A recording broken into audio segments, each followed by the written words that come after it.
Sir, Chanakya जी ने अपने एक श्लोक में ऐसा बोला था कि जो जंगल में सीधे पेड़ होते हैं वो सबसे पहले कटते हैं और टेढ़े पेड़ हमेशा बाद में। तो सर, एक कैसी लाइफ अच्छी होती है, मतलब ऑनेस्टी वाली, सेल्फलेस वाली, जैसे आप हम लोगों के लिए इतना कुछ कर रहे हैं, या एक सेल्फ माइंडेड अपने बारे में सोचकर? पहले तो सीधे साधे की डेफिनेशन को ठीक करो। आप क्या बेवकूफ को सीधा साधा कह रहे हो? ज्यादातर लोग यही गलती करते हैं। बेवकूफ मतलब क्या कि कोई भी आए और आपके साथ में कुछ भी करके चला जाए, उसको आप सीधा साधा कहोगे या बेवकूफ कहोगे? सीधा साधा मतलब क्या? पहले इस डेफिनेशन को ठीक करो अपने माइंड में। सीधा साधा मतलब क्या कि आप अपने फायदे के लिए कभी किसी का नुकसान नहीं करते हो, उसको सीधा साधा कहेंगे। लेकिन अगर दुनिया जो है वो हमेशा अपने फायदे के बारे में पहले सोचेगी, बाद में आपके फायदे के बारे में सोचेगी, चाहे आपका उसमें नुकसान होता है हो जाए। तो अगर कोई अपने फायदे के लिए आपका नुकसान करता ही चला जा रहा है, आपका काटता ही चला जा रहा है और आप अपना कटवाते ही चले जा रहे हैं, तो आपको सीधा साधा कहेंगे या बेवकूफ कहेंगे? तो लाइफ में हमेशा सीधे साधे बनो, उसमें कोई बुराई नहीं है। मतलब अपने फायदे के लिए कभी किसी के दूसरे का नुकसान मत करो, उसमें तो कोई बुराई है ही नहीं। वो तो एक सीधा साधा रास्ता है, क्योंकि जो बंदा इस रास्ते पे चलेगा, नंबर 1, उसकी कभी किसी से कोई दुश्मनी नहीं होगी। सिंपल है ना? नहीं तो आप अगर अपने फायदे के लिए किसी दूसरे को यूज करोगे तो वो जिंदगी भर के लिए आपका दुश्मन नहीं बन गया है। तो जिसके इतने सारे दुश्मन होंगे वो कहीं ना कहीं वेट नहीं कर रहे होंगे कि वो भी मौका देखते ही आपके ऊपर अटैक करेंगे। अब मैं वो बड़े अटैक की बात नहीं कर रहा कि वो भाला लेकर के आ जाएंगे आपको मारने, मतलब कि वेट करेंगे। अगर आप अपने फायदे के लिए उसका नुकसान करोगे किसी का भी, आपका अपने ऊपर रख करके देखो, अपने फायदे के लिए कोई आपका नुकसान कर देता है, उसके ऊपर जिंदगी भर के लिए गुस्सा नहीं आएगा? तो उसके कितने दुश्मन हो जाएंगे?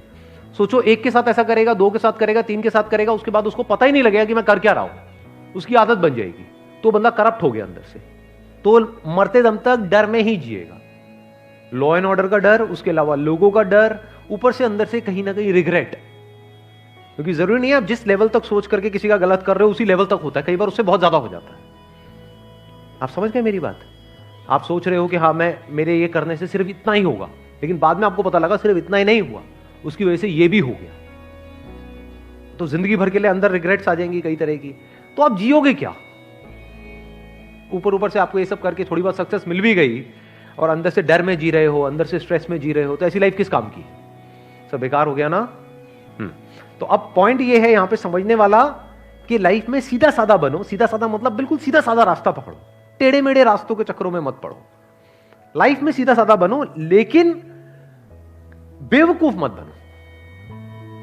आप ये कह सकते हो बेवकूफों का सबसे पहले कटता है, क्योंकि जब भी कोई कोटेशन होती है उसको एज इट इज नहीं देखना होता है, समझना होता है उसके पीछे का मीनिंग क्या है। तो मैं आपको मीनिंग एक्सप्लेन कर रहा हूं। चाणक्य जिन्होंने ये बात कही, क्या वो सीधे साधे नहीं थे? क्या वो अपने फायदे के लिए औरों को नुकसान करते थे? या वो पहले, क्योंकि मेरे को नहीं पता आप में से कितनों ने पढ़ा है उनके बारे में, कितनों ने पढ़ा है, कितनों को पता है उनका बैकग्राउंड। अपने फायदे के लिए वो कभी किसी का नुकसान करने के बारे में सोचते तक नहीं थे। मतलब पहले वो जनहित के बारे में सोचते थे, समाज के बारे में सोचते थे, बाद में जो बचा खुचा होता था बाद में अपने बारे में सोचते थे। चाहते तो महलों में रह सकते थे, लेकिन एक छोटी सी झोपड़ी में रहते थे। इससे क्या समझ आ रहा है कि वो सेल्फिश तो बिल्कुल भी नहीं थे, लेकिन बेवकूफ नहीं थे, फॉर श्योर हाईली इंटेलिजेंट, समझदार थे। तो समझदार बनो, समझदारी प्लस सीधे साधे। हाँ, कोई आपके ऊपर अटैक करने के लिए आ रहा है तो अब समझदारी किसको कहेंगे? कि अपने आप को बचाओ, या वहां पर आराम से खड़े हो जाओ, हम मार ले कोई नहीं। समझदारी किसको कहोगे? कि अपने आप को बचाओ। अब वहां से भागना है या उससे लड़ना है, या सही टाइम का वेट करना है उससे लड़ने के लिए, इसको समझदारी कहते हैं। बेवकूफी किसको कहेंगे? कोई आ रहा है, मान लो शेर आ रहा है आपको सामने से खाने के लिए, कोई नहीं, खा ले, मैं तो पैदा इसीलिए गया, मुझे कहा था कि लाइफ में ना कभी किसी का बुरा नहीं करना है, आई कांट हार्म यू शेर। हाँ, वो कहेगा ठीक है, मेरा तो हो गया, मेरा तो डिनर का इंतजाम हो गया। तो बेवकूफ मत बनो। मतलब जो मैंने अपने एक सेशन में बोला भी था कि इसको, जो भी मैंने भी कहा, अगर उसको एक लाइन के अंदर सम अप करना हो तो वो ये है कि पावरफुल बनो लाइफ में, बिकॉज जिंदगी का एक सीधा सा लॉ है, सर्वाइवल ऑफ द फिटेस्ट। तो आपको पावरफुल बनना है, इसलिए नहीं कि आपको दूसरों को दबाना है या दूसरों के साथ में गलत करना है, इसलिए ताकि ये दुनिया आपको दबा ना सके।